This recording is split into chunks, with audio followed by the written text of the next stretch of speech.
Okay.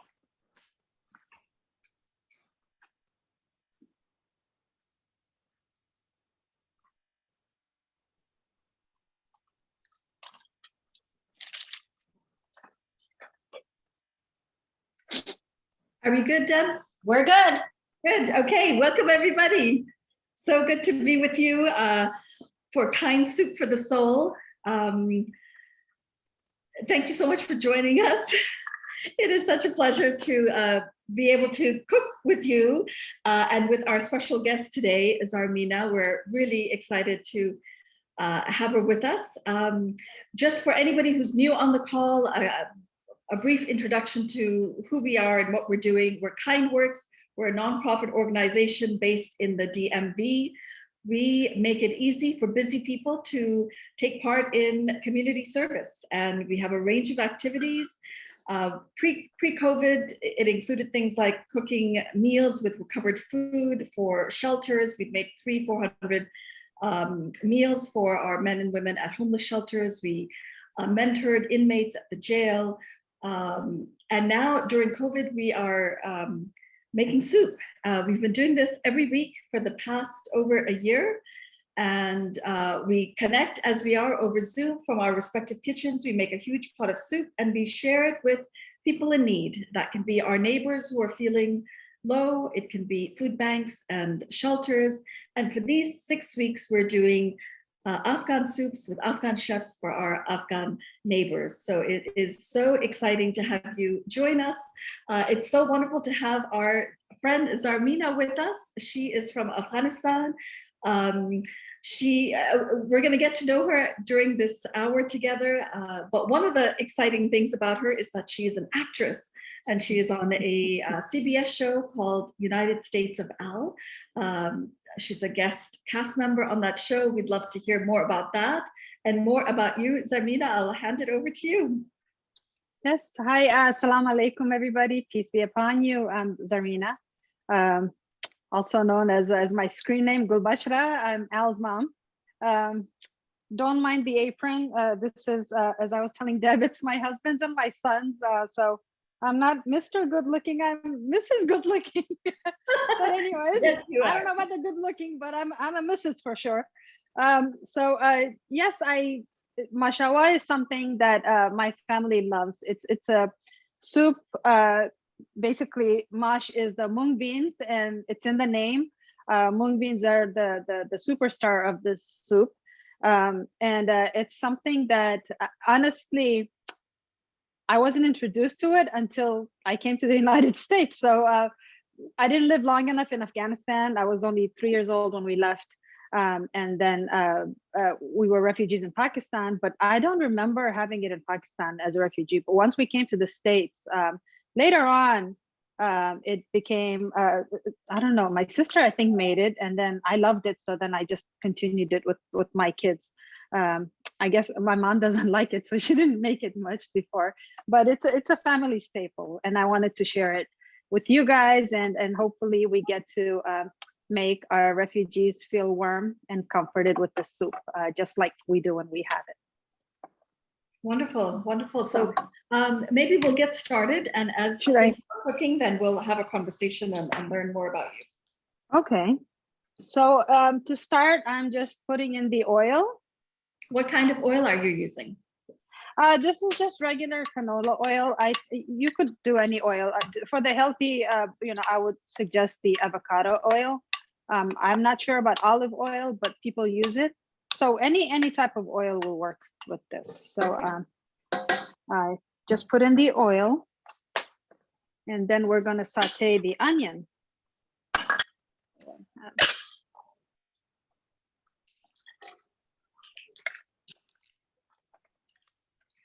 And these are 2 diced onions. Just maybe we'll go through the recipe for people who don't have it handy. Yes, 2 large diced onion. Yeah, normally, I mean, it's up to anybody. Like we make this dish with meat also. So meatballs, Afghans make like the really small meatballs, and they would add to it, or like little cubes of beef. But today we're doing vegetarian. Okay. So no meat for today. Yes. And yeah, you just let the onion saute and kind of let them get golden before you add the garlic and the jalapeno peppers. Jalapeno pepper is something that not everybody adds. I just love, I don't know, it gives us something that I love. I add jalapenos to everything that I make. So I guess I just tweaked the recipe a little bit. Uh-huh. Yeah.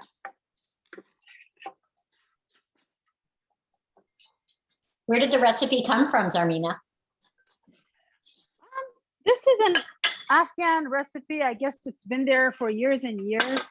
Like I said, I got introduced to it later on while I was here in the United States as an adult. But it's probably like an old Afghan recipe. I don't know a lot of history about it, but one thing I can tell you is Afghans love mung beans. They add it to a lot of things. So like we'll add it to a dish called shola, which is like mushed rice. We add it to that. There's some other types of soups that we add it to. We add it to spinach. I mean, there's so much you could do with mung beans, and this is one of them. I mean, it's literally named after the bean. So yeah. We love lentils and beans, and I mean, it's just another way to get protein, something that's accessible to almost everyone in the country. So it's one of those, you know, things where everyone can afford it. Not everyone can afford meat, especially nowadays. So this would be something that almost anybody can make and enjoy. Right. It seems similar to one recipe that we made that Omar, you know, of Arakosia, the restaurant Arakosia. I don't know if you're familiar with it. I've been there. Their food is delicious. Yes, yes. So he's a big friend and fan of KindWorks, and he's cooked with us twice. And the first time, it seems like a similar kind of recipe. We had mung beans and dill. I remember that was key.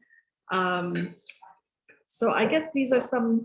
It's probably the same dish, but maybe they have a different recipe. Right. No, it was, you know, like I said, delicious. Yeah, sorry. No, it was delicious. And I remember at that time, we weren't familiar where to get these mung beans. I think now people have found them. Yeah. So they're at every international, well, you know, halal meat stores carry it. I think latte carry is not too. It's like in the Indian food aisle, the desi aisle. Yes. So yeah, nowadays I think they're really easily accessible. You could just find them wherever. I always grab one, so I have so much in storage. Right. Well, Kelly wasn't quite as lucky, and she wasn't able to get mung beans. She's asking, no. I know. Can she use golden lentils? Will that work the same kind of way? I think it will, except they may get too mushy. So tell Kelly to skip the pre-boiling part. Okay. Yeah, I think if she skipped it, then at least, you know, there'll be like some texture. Perfect. Yeah. Thank you. But I'm sure it will come out delicious. Lentils are so good. So I'm here. I was a little late at boiling my mung beans, so they're still boiling, and I think they're. Yeah, I'm just gonna let them boil. How soft should they be, the mung beans? Mine have been they get minutes. For how much? How long? 20. 20. I think that's enough because you're also going to be boiling it once, you know, you put everything together. You're going to put it to a simmer. So I mean, if you touch it, let me see. Mine is. If you can break it with your finger, it feels a little bit soft, but not quite. I think it's ready. Okay. Yeah. Yeah, because once you simmer, it's going to really break down.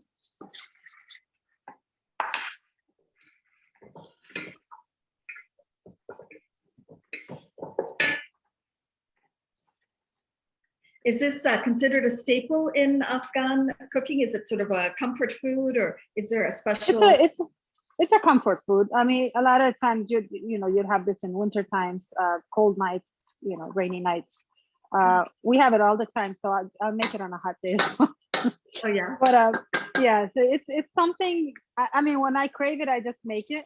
But yeah, usually it's in the winter time. Yeah. or fall, like this would be like, I guess the start of it, you know, colder days, colder nights, Right. you'll have it. Yeah. It also, I think, depends on which region in Afghanistan you're from.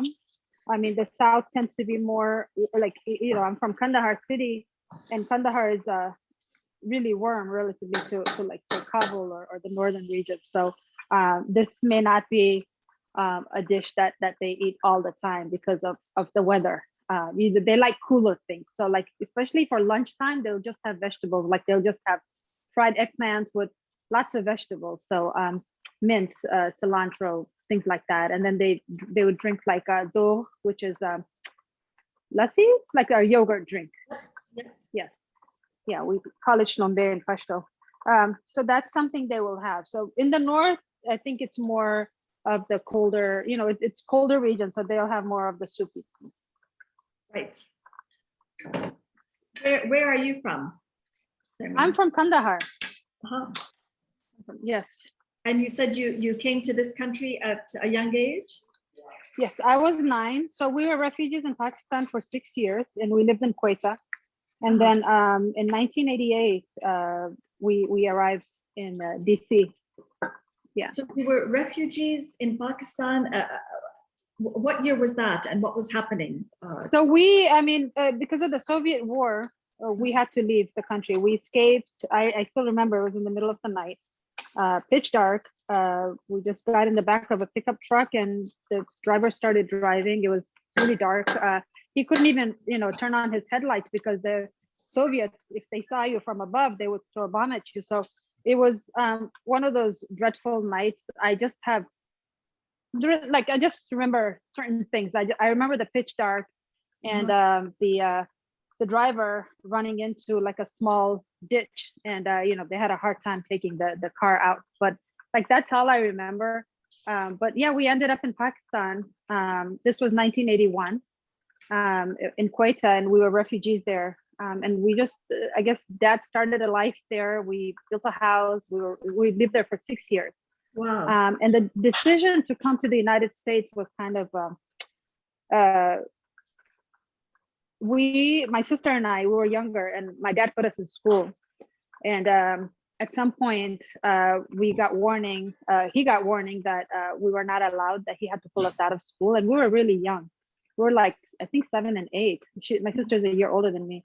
And because they warned us, they said, if you don't pull your daughters out, we're going to spill acid on their faces. And I think that's what got my father scared. And actually, it happened to one of his friend's daughters, and that scared him. So he had to pull us out of school, and that was it. So he applied.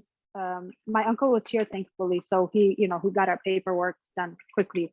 And in 1988, we arrived here. So we're like, our lives are in danger in Pakistan as well. So we arrived here. We came and started a new life here. So it's you and your sister, the two of you, and your parents? So we're actually 5 sisters and 2 brothers. And we were the youngest one. So my dad put us in school at least. He said, okay, let's get these in school. But my older sisters, they didn't get a chance to go to school. He was worried. He knew that, they weren't allowed. But with us, he thought, these are young girls, I could put them in school, but then it happened to us as well.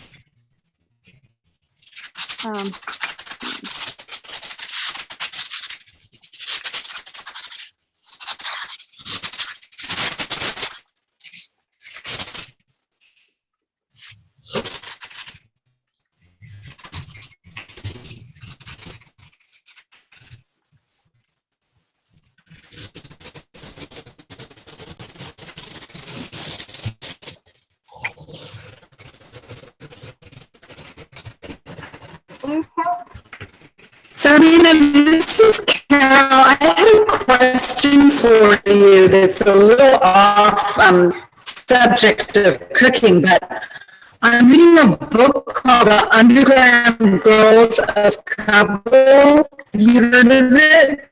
It's written by a journalist, and she's depicting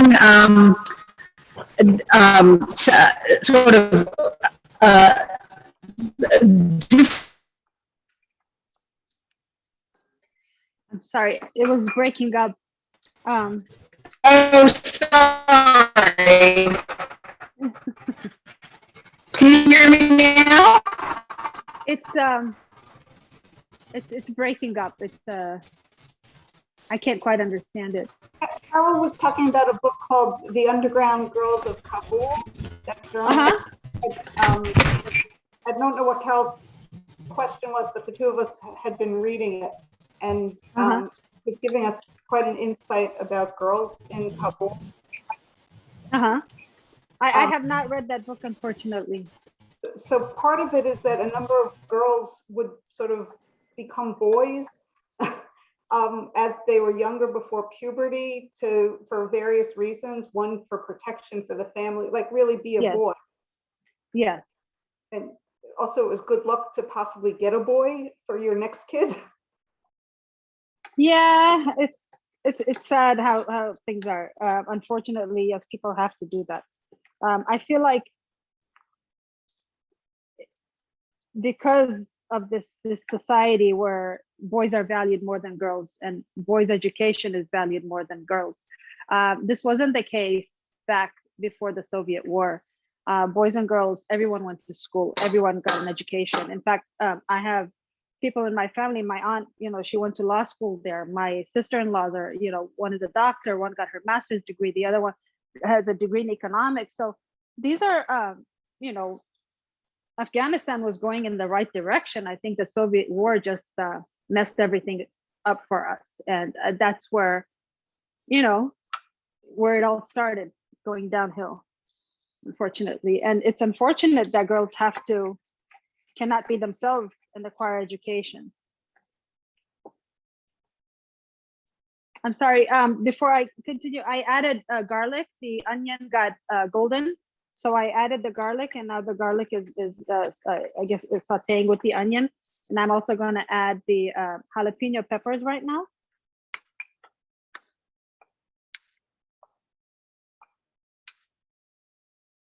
But yes, going back to the education, our case in Pakistan, Quetta was not, I mean, I don't know, I guess it just didn't occur. I mean, my dad just, as soon as he knew that our lives were in danger, he said, we need to get out. And that's what we did. We got out. And his friends' daughters, unfortunately, they became victims to acid attacks because they were going to school. And it's really heartbreaking to see that things have to go to that extent to prevent girls from gaining knowledge.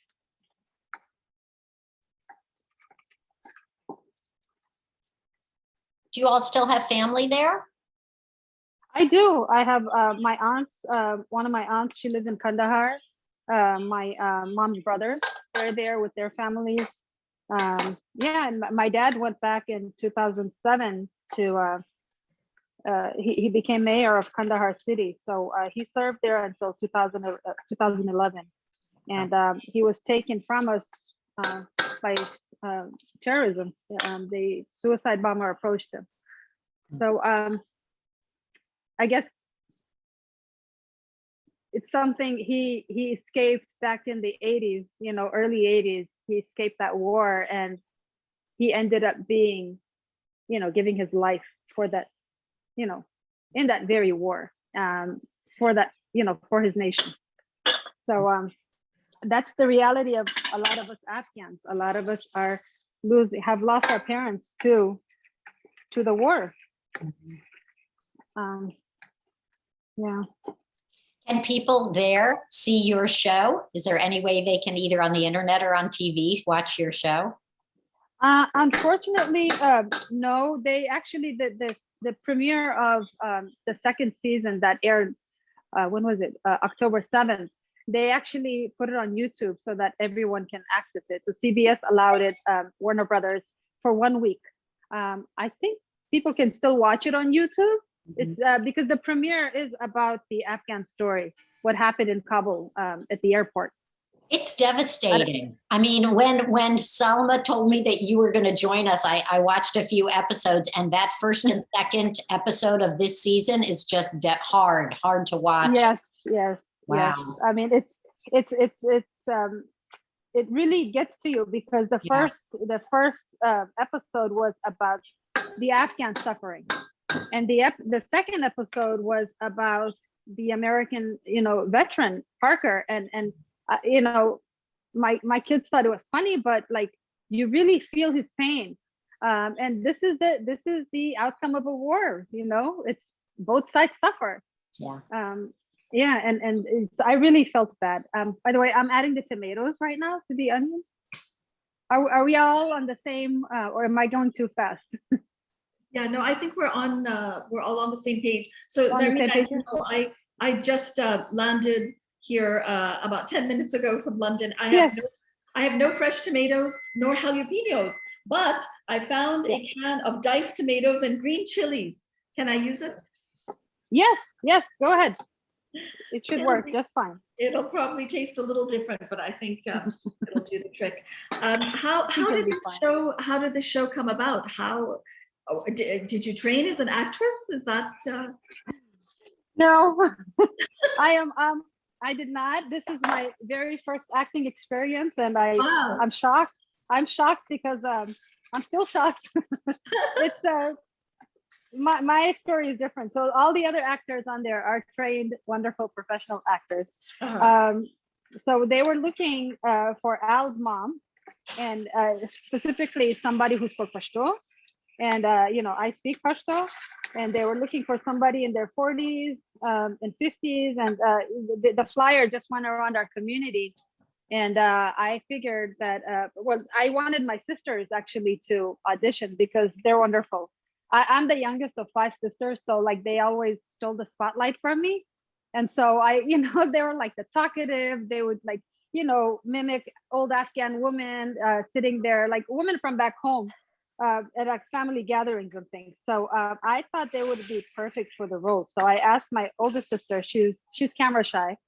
And then I asked my other sister, she's the third out of the 5th one. She's amazing. She's such an animated person. Like she's a character all in herself. She's actually the one who also donated her kidney to me. So I asked her, and she thought I was crazy because it's pandemic, and she didn't even think about it. So I was upset. I was complaining to my husband. I was like, why are these women not doing this? I mean, this is an amazing, Right. You're representing an Afghan woman, Right. an Afghan mother on national TV. And so I was upset, and he's like, why don't you go for the role? And here's me, who's extremely shy, never acted. So initially I hesitated, but then they pushed me, my husband and my kids. They're like, you have to do this. So yeah, we auditioned, and surprisingly, I wasn't expecting anything, but surprisingly, they gave me the role. So then Amazing. it all started. That's an amazing story. Wow. Mashallah. Yeah, It was meant to be. So how is it to be an actress? It's nice. I feel like I feel like now that I went to the studio, I've been there twice.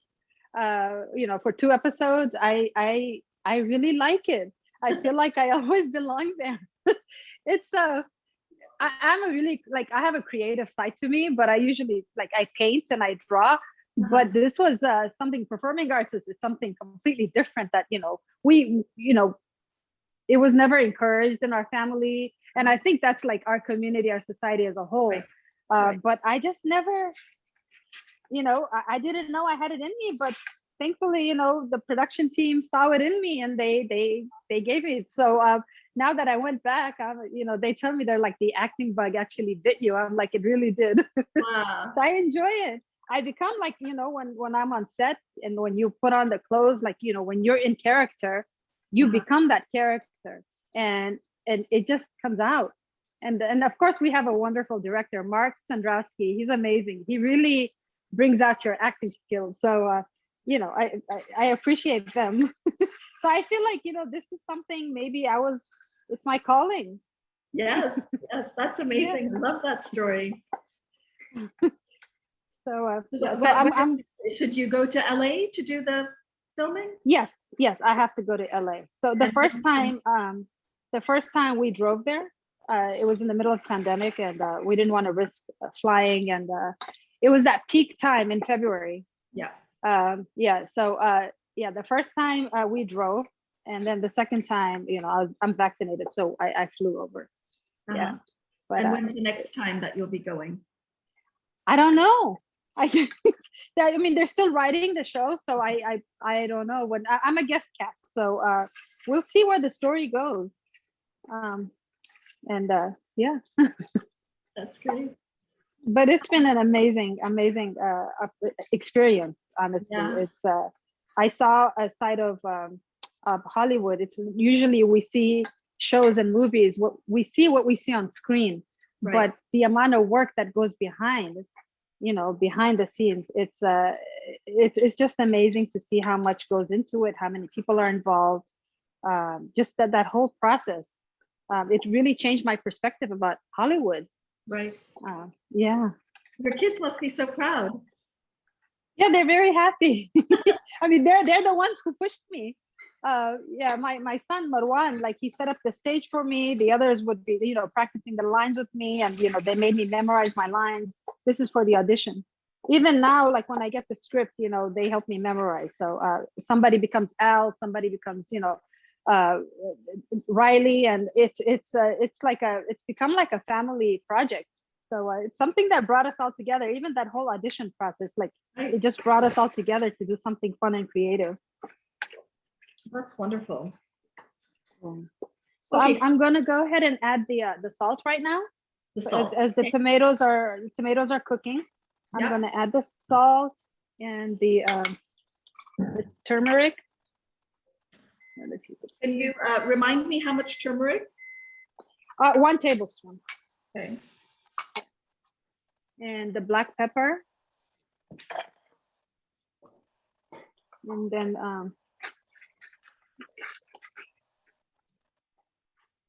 I know people usually, like, when they cook, they really like, some people fry like the spices and things. I don't do that a lot. I mean, I let it cook together, but I don't like specifically fry them, or there's no set time for me. My mom would probably get upset at me, but it's okay. So I'm just gonna add the paprika also right now. And so let me tell you, coriander seeds in Afghan cooking, I mean, you put it in everything because of the taste. We don't have set masalas, like, I used to use them, but now, it gives people heartburn, so I can't use a lot of spices. But for a lot of Afghan dishes, I guess they're minimal on spices. But coriander seeds are something that is put in most of our dishes here. So I did 2 tablespoons instead of 1 because it really gives it a taste.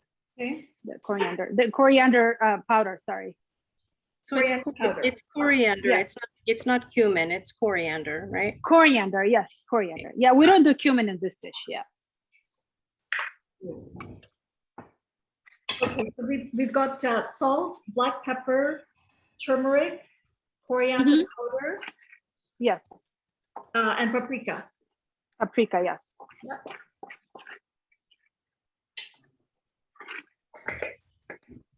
So I'm still stirring here the tomatoes. I really want them to crush. And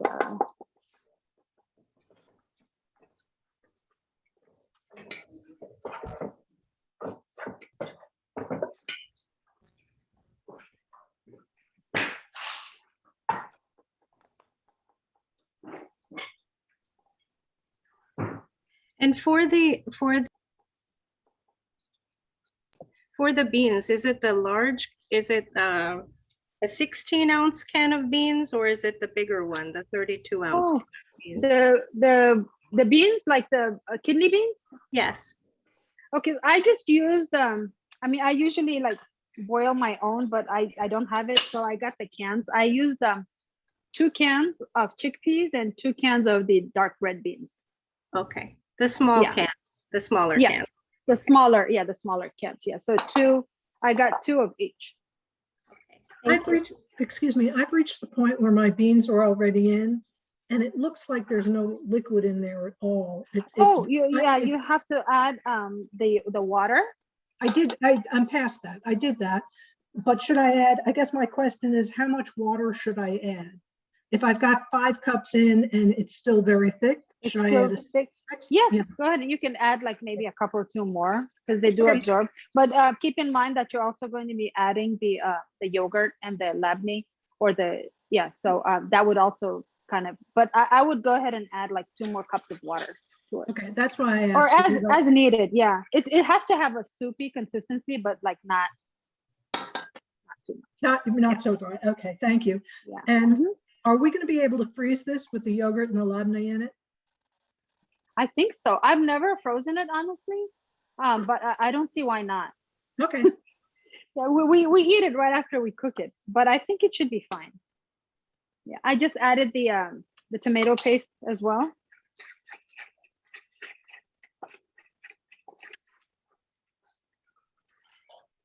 And I'm gonna get my water really quick because I forgot to get my water. Hold on. I'll be right back.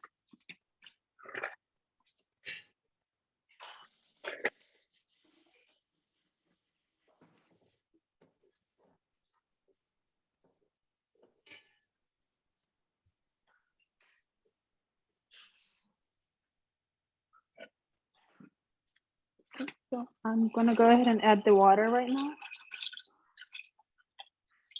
Just half of it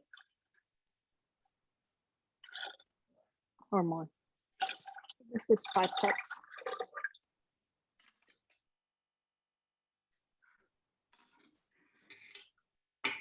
Zarmina, Amina would Yes. like to know what's your favorite Afghan dish and why? Oh, that's so hard. I like everything. um, gosh, I don't know. I like everything. Like I love ashak and mantu. The dumplings are dumplings. I think that's something I could eat all the time.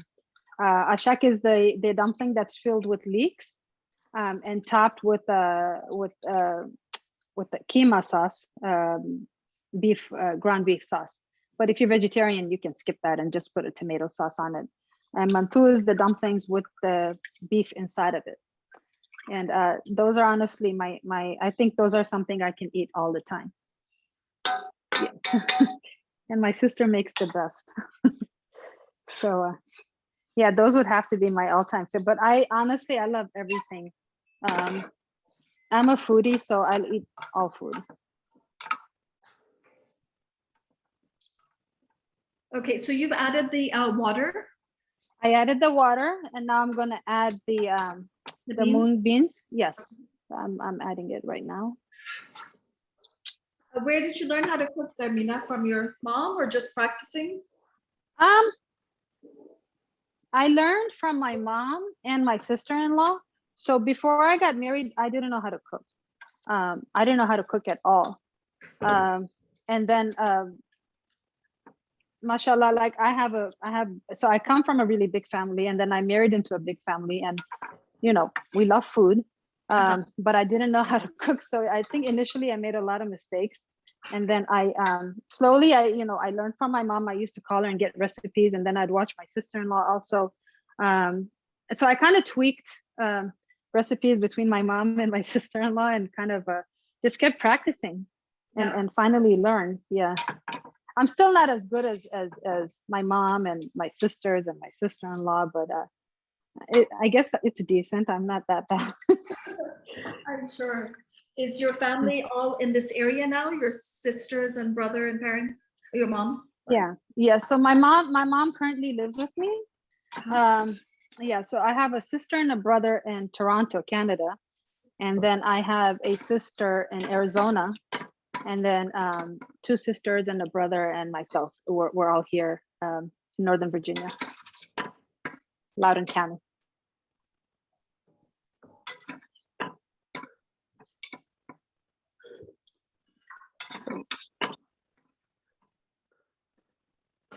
And then my husband's family, they're most of them are here as well.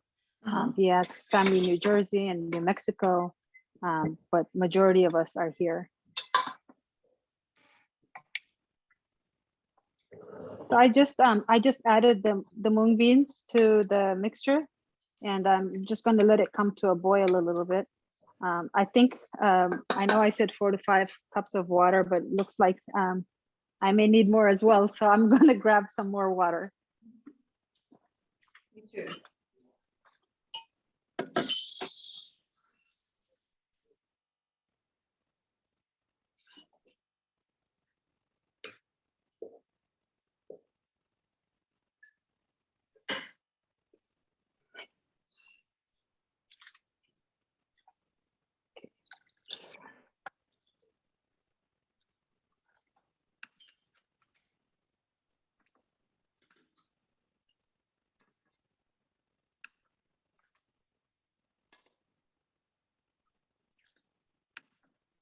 So I was connected to Zarmina by another friend, Suhaila, who works at Accenture, and I was invited to speak about kind works and our work, particularly with Afghan refugee support, our soup and our apartment setups.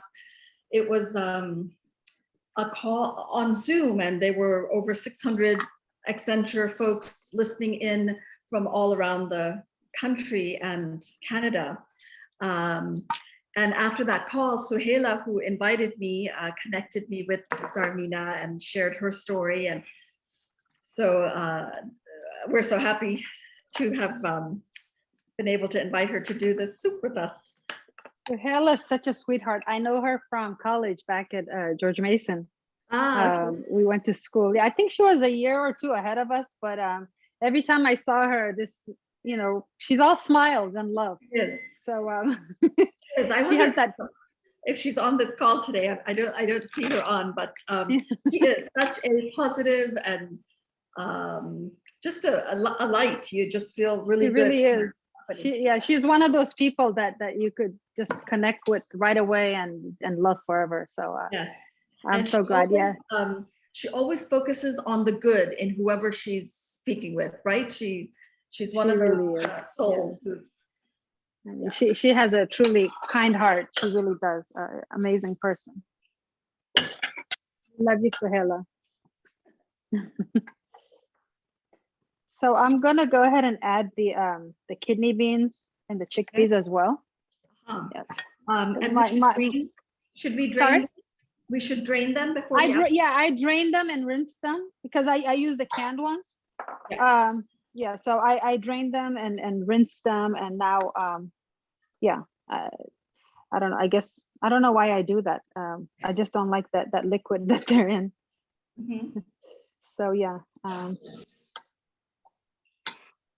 I just added those, and I'm just letting it get to a boil. And in the meantime, I thought I was fully prepared, but I forgot to mix my yogurt and labneh, so I'm gonna do that now. I mean, what is the difference between labneh and like a Greek yogurt? I feel like labneh is like more thicker, and I don't know. It has this consistency. It has like this texture that I love. It's creamier. I think it's creamier. So like in this soup, because mashawa, it's a bunch of beans and tomatoes, but when you add yogurt, like yogurt usually it's great, but I feel like the labneh just adds like this richness to it, so you feel fuller. It's more comfort food for me. I've been doing that. So in Afghanistan, back home and even here, some people, when they make mashawa, they add either yogurt to it, or also we call it kurut, and I think it's called kashk in Persian. It's like dehydrated yogurt that they dry, and then they soak it again, and then they make this paste out of it, and it's delicious. I don't have that in hand, so I usually add labneh. I just mix the labneh and the yogurt and do it that way. Yeah. So once it comes to a boil, should we be adding the yogurts? Yeah, just let it simmer. So I know that the mung beans usually you like let them cook a little bit and kind of infuse the everything together, like let the taste infuse. And also the chickpeas and the beans, they can also soften up a little. So, yeah, I'm going to just close it for now, just so we can cook together. And then I'll add that. Usually you add that towards not the end, but like you'd add it and then bring it to a boil again, the yogurt and the labneh. I don't know if I'm saying labneh right. This is like my Afghan accent. So if anybody knows how to say it correctly, please correct me. But I'm assuming it's called labneh. And this is usually the brand that I get. You could eat this with anything. My sister eats it with bread. If you're saying it wrong, I'm saying it wrong too. I'm sorry. It's Middle Eastern, so That's how I say it too. I'm just mixing.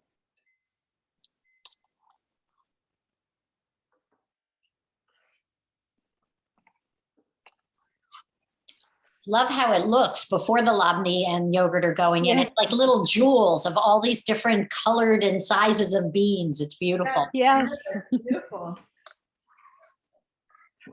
beans are so good. I mean, you could eat it with everything, any time of the year. It's good. So I'm sorry, I missed it. Are we supposed to take the soup off and let it cool a little bit before we add the yogurt and the labneh? No, while it's cooking, because when you add the yogurt and the labneh, you're going to let it come to a boil. Okay. Yes. And another reason why I add the labneh with yogurt, usually when you add it by itself, it has those little, it kind of separates.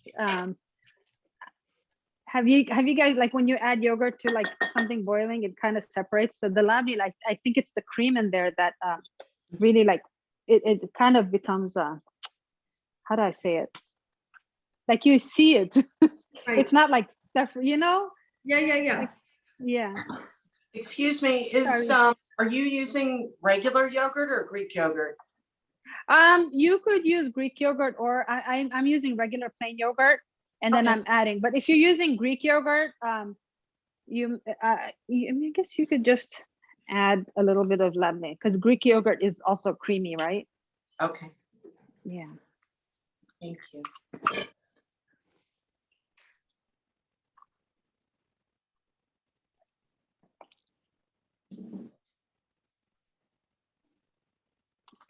So is it 4 cups of yogurt and 2 cups of labneh? Yes. Okay. So if I don't have the labneh, I can do 4 cups of yogurt and 2 of the Greek yogurt? Yes, you could do that too. The Greek Thank you. yogurt, it's very similar or close to labneh. Sure. Thank you. And another thing, if you guys don't have labneh, sometimes, like if I don't have it, I use sour cream. It's not healthy, but it gives it that creamy taste. So sour cream would be another option.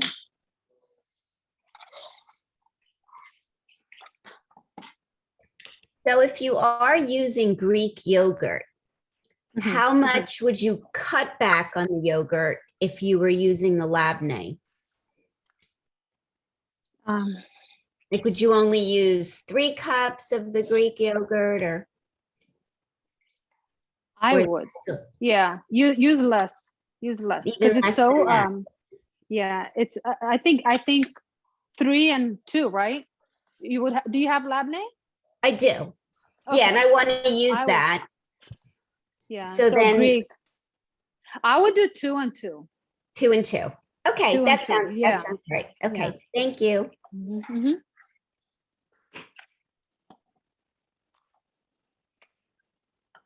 I mean, the yogurt, just one thing, Afghans love yogurt in everything and on anything.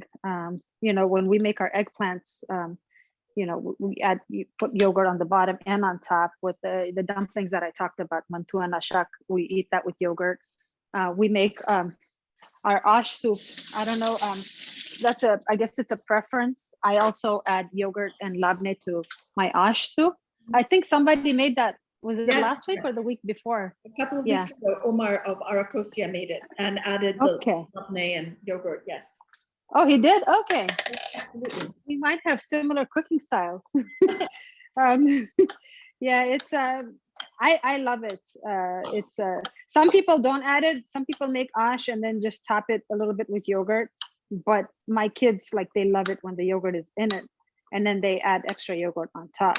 So we just in every Afghan household, you know, you will have yogurt with, you know, both lunch and dinner. If you go to Afghan gatherings, there's always a bowl of yogurt sitting there, and a lot of these women, they make homemade yogurt, which is obviously, you know, better. I don't make homemade yogurt. Are you adding anything to the yogurt mixture? No, Or no. just whipping it? Yes. Yeah, I'm just trying to mix the yogurt and the labneh together. And then Last week the fellow whipped up garlic and sour cream, and it has now become my favorite thing to do. Isn't it? It's the best thing. You can eat it with bread. It tastes so good. You can eat it with anything. My kids eat it with rice only. How soupy should this be, or should it be stewy? Like mine is not so. It shouldn't be stewy. Okay. It should be more soupy. Yeah. Yeah. So let Add me- some more water. yes, add water. If yours looks stewy, add water, but not too much, because when you add the yogurt mix, it's going to become Yeah. more liquidy. Yeah. Mhm. How soft should the mung beans be before I add the yogurt and labneh? Mung beans should be soft. I mean, the reason why I told you to cook it a little bit earlier, because it was going to cook here again. So I mean, mine are already like really soft. So they're breaking. Like, have they broken? Like, kind of No. broken Some out of their shell? water and try and get them to break. Yeah, just let it continue boiling, because they will break out of their outer shell or skin. And then that would be the consistency you would want. I didn't want to overboil it like ahead of time, because then it would get really mushy here once you mix it with everything. It's tasting delicious. I just had a little taste. Really? Yeah, really good. Great. My tomato and diced chilies worked, so I'm glad. Wonderful.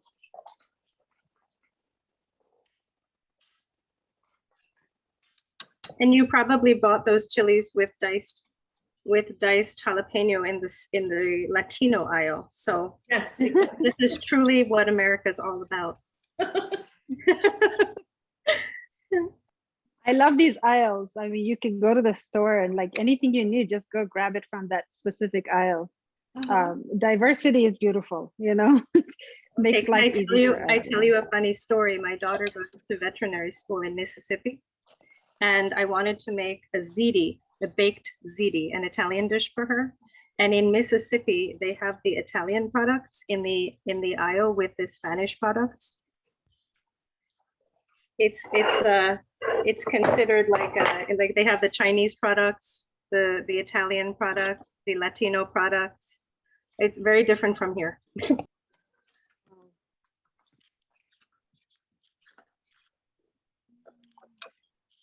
I just I don't, is latte like all around the country, or is this just a East Coast thing, or Virginia? It's such a blessing to have latte.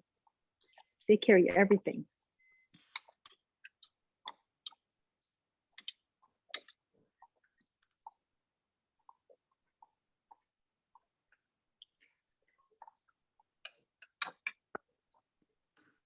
Zarmina, how do Afghans express kindness? What is a particular way in which Afghan culture shares kindness? Is it through food? Is it hospitality? Afghans are really big on hospitality. So, and then that hospitality would include the food. So if somebody comes to your house, you never let them leave without eating or drinking anything. So like, chai, green tea is something you would serve anyone who comes to your house. Right. You have to make them comfortable. Sometimes, it gets to a point where they will ask you to spend the night with them. So like, if somebody came to my house and they're staying, especially in the evening time, I would offer, why don't you stay for the night? Why don't you stay for dinner? So it's mainly through our hospitality. Even, back home, sometimes like people are walking on the street, two guys meet, and they're like, come over to my house for dinner.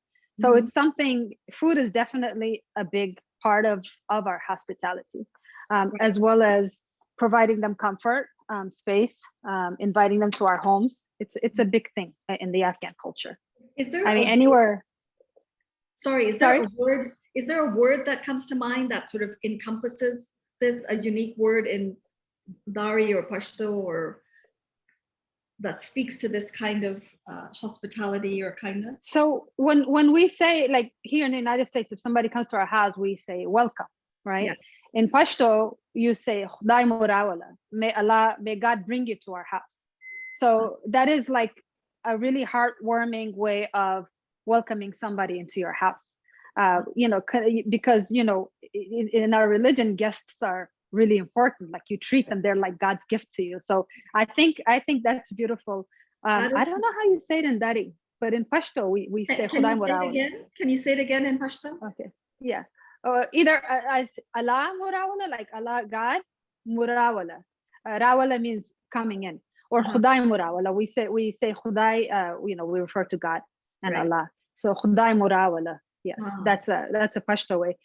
In Farsi, Dari, they say Khush Amadid, but I don't know if I said it right. I don't know another way. I grew up speaking Pashto. I speak Dari, but not as good as I don't want to make a mistake saying something I'm not supposed to be. No, but it's the same. It's within the same, and then of course we do our 3 kisses on the face, on the cheek. That's important. Yeah, and if an elderly comes, especially for like, really close to them, we will, the younger, like we will kiss their hand and then they kiss us on the head. That's something that, it has stayed. It goes from generation to generation, kissing our elders' hand. It's really important. And respect for elders is also a very important part of, I'm sure, Afghan culture, certainly Pakistani culture, I think South Asia in general. And I wanted to ask you if there is a particular wisdom from an elder that you keep close to you. Is there something that your mom says or your dad used to say, or any elder in your family, a teacher, a mentor, that continues to guide you and sort of stays with you? My father, God bless his soul, he always told us to be yourself unapologetically. Don't fake it. No matter what situation you're in, you be yourself and be 100% true, and be kind. I think that's something. So my grandmother was like that too, his mom. And she was just herself, like a loving woman. And it carried through to my father, and now my uncle has it too. So we're just every time I feel like, the society pressures us, as women, as Muslims, as just, it's from every aspect, as mothers, right? We are, so much is expected of us. We have to almost become this person that we may not want to be, or become something that we're not, but you're pressured so much. So every time I feel that pressure, I think of my father's words. And, he's like, be true to yourself, be yourself out there, be yourself at home, be who you are. And I think that's helped me, and I'm carrying that on to my children too. Hopefully they listen, but it's something that I value and I will always cherish. That's something I see it in my sisters too. I remember, like, I was telling my kids my father's story. So back when I was in high school, we participated in science fair projects and award shows, things like that. So my parents used to come all the time and attend all of these, award ceremonies and our science fairs. And even though, like, my mom doesn't speak English, my father, his English was very broken. but he made himself understand. So when they'd come, they would always come in their Afghan clothes, like, and it never hit me or occurred to me, like, I see a lot of kids, like, they're embarrassed of their parents' clothing, like their cultural clothing. But my father would just come in his clothes. My mom would come in her, she still wears, Afghan clothes. And I was proud of that. I really was proud of that. And that was him being himself. He came here, he integrated, he picked up a lot on the good that America gives. I mean, he brought us here, but he also kept on to a lot of his culture. Which I love. And I see it in my kids too, like they don't care, like they will. My son wants to go to school in like Afghan clothes. I think it's uncomfortable, so I don't let him, for PE reasons and stuff. But like, it's sometimes I'm like, maybe I shouldn't stop him, if this is something he wants to do. So yeah, that's something that it really has stayed with us, and I appreciate and I love that he wasn't ashamed of his culture, even though he knew that this country is like a melting pot of all cultures and all people, and he wanted to represent his Afghan, and he didn't mind sharing his Afghan clothes, and he didn't mind going out in his Afghan clothes. That's beautiful. Thank you for sharing that with us. I know we just have a couple of minutes left, so any last words of what we need to do as we continue? Add the yogurt. This is one of the second to last step. Add the yogurt, stir it, and then you're going to add the dill, the fresh dill.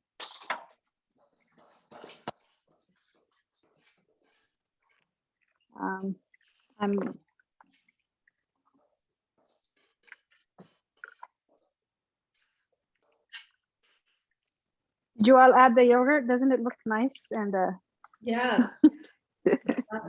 Beautiful. Although I'm looking forward to seeing what yours looks like when it's done. Yes, I think all of ours looks the same. Oh, it's beautiful.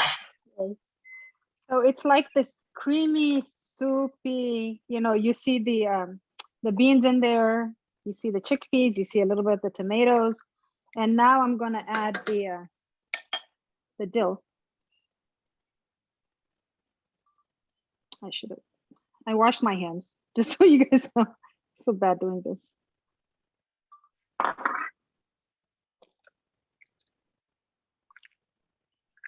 So we also use dried dill, but I like the fresh. It gives it a nicer color, and it also smells delicious and it tastes delicious. I'm gonna put in the rest of it.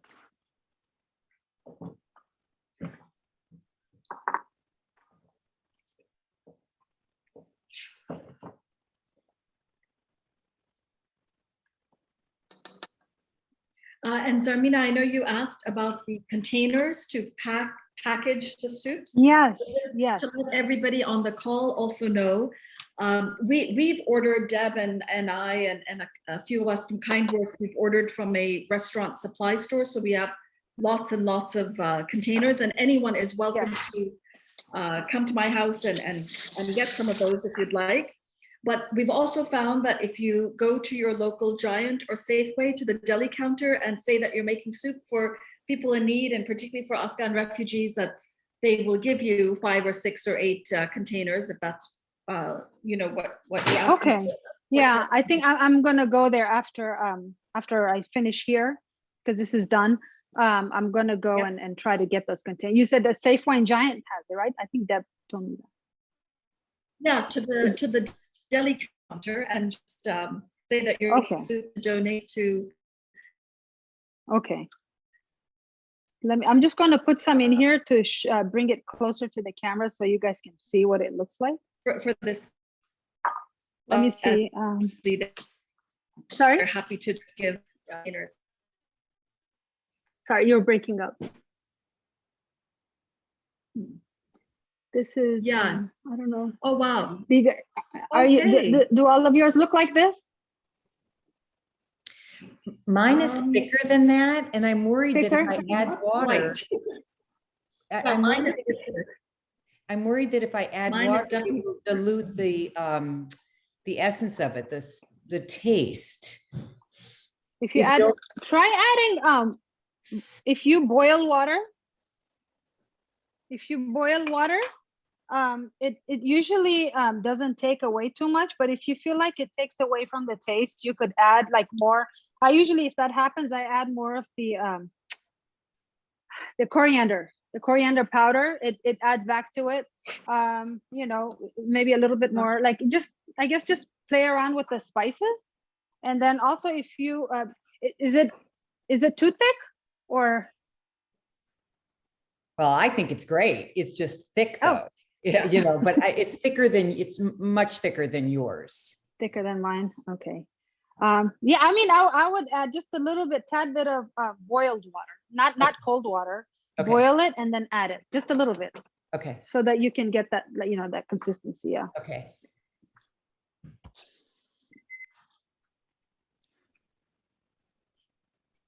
I'll I'm just just letting- remind everybody that there are labels on our website that you can print out and that we ask you to put today's date, your first name and last initial, write KindSoups on it. And if you're giving it to one of the organizations that delivers, or to one of the sites that delivers to Afghan refugees, you can just say Mashawa.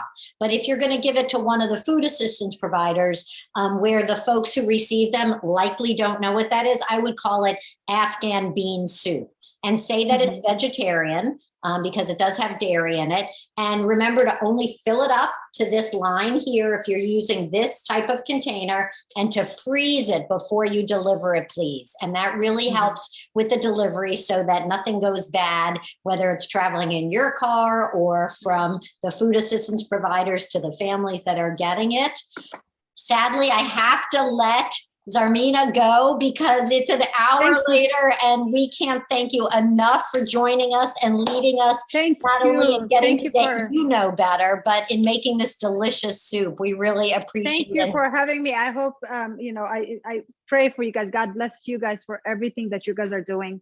As a former refugee, you have no idea how much I appreciate this, that you guys are doing this for the refugees.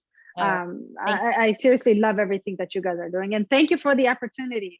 I'm so glad I'm able to help because of you guys. So we are. Thank you. You're welcome. Thank and for you. everybody, including Zarmina, we're cooking Aush with a meat sauce next week, which is our first. Yeah, we're cooking with Humera Gilzai, and she will give us another fascinating hour, and it's got a meat sauce. So if you're going to be making it with meat, please remember to buy halal.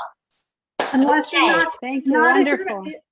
I'm not delivering to the Afghans. So if you can't find halal meat and you want to deliver to one of the county hubs, you don't have to have halal meat. Okay. Thank you, Marge. Everybody have a wonderful week. Thank you. Thank you, everybody. Thank you. Bye-bye. Thank you. Take care.